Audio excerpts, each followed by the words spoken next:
Welcome to Life Words Day by Day, where we are studying the book of 1 Samuel. And we're in chapter 1, watching and reading and learning about what, for the most part, has been a very heart-wrenching scene. Listen to what it says in verse 9. After they had eaten and drunk in Shiloh, Hannah rose. Now Eli the priest was sitting on the seat beside the doorpost of the temple of the Lord. She was deeply distressed and prayed to the Lord and wept bitterly. And she vowed a vow and said, O Lord of hosts, if you will indeed look on the affliction of your servant and remember me, and don't forget your servant, but will give to your servant a son, then I will give him to the Lord all the days of his life, and no razor shall touch his head.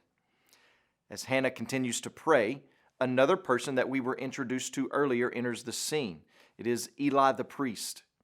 At this point in the history of Israel, the priest would oftentimes function in a dual capacity. He would be priest and sometimes prophet. He would intercede for the people of God, and he would also speak to the people of God on behalf of God.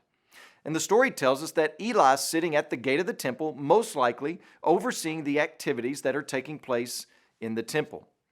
But we're going to begin to learn some things about Eli. At the end of the book of Judges, priests were presented to us as spiritually inept. Well, right here, we see nothing much has changed. Eli judges Hannah by outward appearances without giving consideration to discerning her heart. He thinks she's drunk, and he calls her out on it. But to this, Hannah gives a beautiful reply. She says, nothing is being poured into me, but I am pouring out my heart. So count it up. Peninnah, her husband Elkanah, and her priest are all judging, mistreating, condemning, or misunderstanding Hannah's hurt to one degree or another. Hannah must have felt like the loneliest girl in the world. But once she explains her situation to Eli, she receives a favorable reply. Eli blesses her.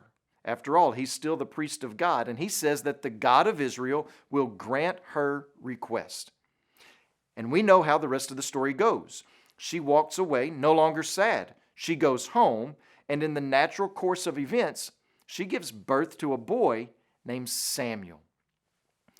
Well, what are we supposed to learn from this opening scene in 1 Samuel? Or better yet, what would the original audience learn from this opening story?